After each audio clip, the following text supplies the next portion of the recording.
Hello दोस्तों, मैं विक्रांत आपका आपका YouTube channel study with Vikrant में स्वागत करता हूं। और आज हम देखते हैं बाल विकास से 10 इम्पोर्टेंट क्वेश्चन। तो 10 इम्पोर्टेंट क्वेश्चन जो होंगे वह सभी परीक्षाओं के लिए इम्पोर्टेंट हैं। इसमें खासकर जो टेट की परीक्षा होने वाली है, यूपी टेट की, उसके मद्देनज़र हमने इसे बनाया है। यूपी टेट, सी टेट और ऑल एग्ज़ाम जो होंगे टेट की, उनके लिए इम्पोर्टेंट है। शुरू करते हैं। महत्वपूर्ण तथ्य हैं, वन लाइनर प्रश्न हैं, आपको इसमें देखना है। पहला प्रश्न है, हार के कारण व्यवहार में कोई भी परिवर्तन अधिगम है, ऐसा कहा गया है। किसके द्वारा कहा गया है कि हार के कारण व्यवहार में कोई भी परिवर्तन अधिगम है, ऐसा कहा गया है? गिलफोर्ड द्वारा। तो गिलफोर्ड ने कहा है कि हार के कारण व्यवहार में कोई भी परिवर्तन अधिगम में परिवर्तन करता है, गिलफोर्ड द्वारा कहा गया है। दूसरा है, प्राकृतिक संसाधनों का अधिगम में प्रयोग करने के लिए छात्रों में किस विकास की आवश्यकता होती है? प्राकृतिक संसाधनों का अधिगम में प्रयोग करने के लिए छात्रों में किस विकास की आवश्यकता होती है? तो प्राकृतिक संसाधनों का अधिगम में प्रयोग करने के लिए छात्रों में जो विकास की आवश्यकता होती है वह है सृजनात्मकता की। तो सृजनात्मकता की आवश्यकता होती है, सृजनात्मकता के विकास की आवश्यकता होती है। तीसरा है, बालक द्वारा राजा, चोर एवं सिपाही की भूमिका का निर्वहन करना एवं उनकी गतिविधियों को सीखना निर्भर करता है।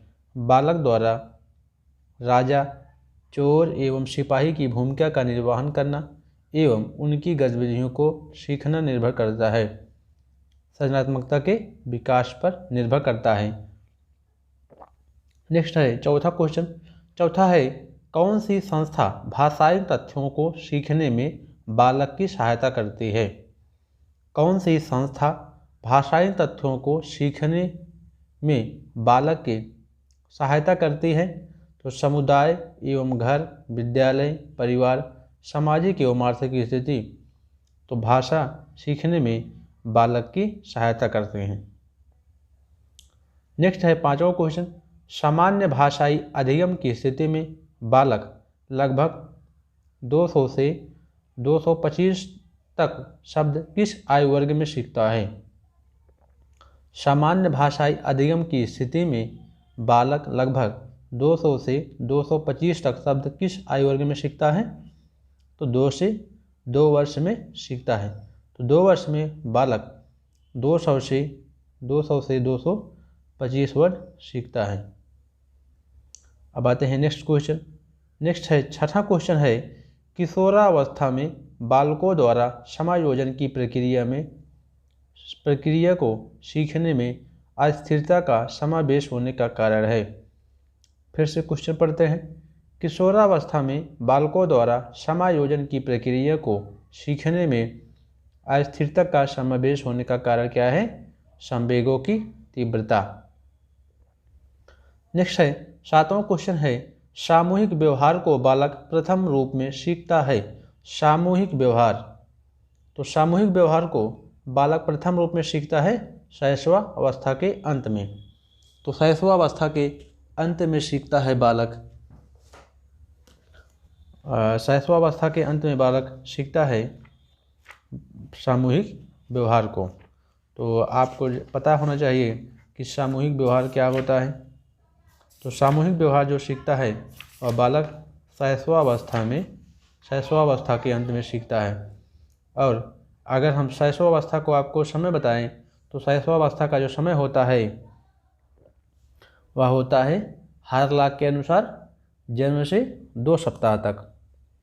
तो जन्म से 2 सप्ताह तक होता है, जन्म से 2 सप्ताह तक होता है। लेकिन अगर हम रॉश के अनुसार बताएं तो रॉश के अनुसार होता है कितना? 3 सप्ताह, 3 वर्ष तक, 1 वर्ष से लेकर 3 वर्ष तक। तो रॉश के अनुसार 1 से 3 वर्ष तक होता है शैशवावस्था की उम्र। और अगर हार्लॉक के अनुसार देखें तो हार्लॉक के अनुसार होता है 2 सप्ताह तक, जन्म से 2 सप्ताह तक। 8वां है बालक अपनी क्रियाओं को परिणाम के आधार पर सीखने का प्रयास किस अवस्था में करता है। बालक अपनी क्रियाओं को परिणाम के आधार पर सीखने का प्रयास करता है किस अवस्था तक, तो 5 से 6 वर्ष तक करता है अपनी क्रियाओं को परिणाम के आधार पर। 9वां क्वेश्चन है मुनरो के अनुसार चरित्र में समावेश होता है। मुनरो के अनुसार चरित्र में समावेश होता है स्थायित्व का एवं सामाजिक निर्णय लेने का। तो मुनरो के अनुसार जो चरित्र में समावेश होता है वह होता है स्थायित्व का एवं सामाजिक निर्णय लेने का। नेक्स्ट है एक बालक को धन की आवश्यकता होने पर पिता से धन मांगता है। इसके लिए उपेक्षा मिलने पर वह धन कमाने के लिए विभिन्न कौशलों को सीखने लगता है। इस कार्य में किस संवेग का योगदान होता है। फिर से क्वेश्चन रिपीट करते हैं, इम्पोर्टेंट क्वेश्चन है। एक बालक को धन की आवश्यकता होने पर पिता से धन मांगता है। इसके लिए उपेक्षा मिलने पर वह धन कमाने के लिए विभिन्न कौशलों को सीखने लगता है। इस कार्य में किस संवेग का योगदान होता है। वह जब पिता से धन नहीं पाता है तो अपेक्षा होती है, उसकी उपेक्षा होती है, तो वह विभिन्न कौशलों को सीखने लगता है। इस कौशल में उसे किस संवेग का योगदान होता है, तो आत्म अभिमान का होता है, आत्म अभिमान का योगदान होता है। अब आते हैं, आपको बताना है कि आपका जो अभ्यास प्रश्न है, अभ्यास प्रश्न आपका है कि भाषा विज्ञान के सिद्धांत के क्या क्या नाम हैं। भाषा विकास के सिद्धांत के क्या क्या नाम हैं। तो भाषा विकास के सिद्धांत के नाम को आपको बताना है कि भाषा विकास में कितने सिद्धांत हैं। जैसे आपको कम से कम 3 सिद्धांत बताना ही है, 3 सिद्धांत बताना है। तो आज के लिए बस दोस्तों इतना ही। ये बहुत इम्पोर्टेंट क्वेश्चन है, अगर आप मेरे साथ से 2 से 3 बार देखेंगे तो आपको पूरा क्लियर हो जाएगा। और हमारे चैनल को लाइक, सब्सक्राइब और शेयर करना मत भूलिएगा। बहुत बहुत धन्यवाद।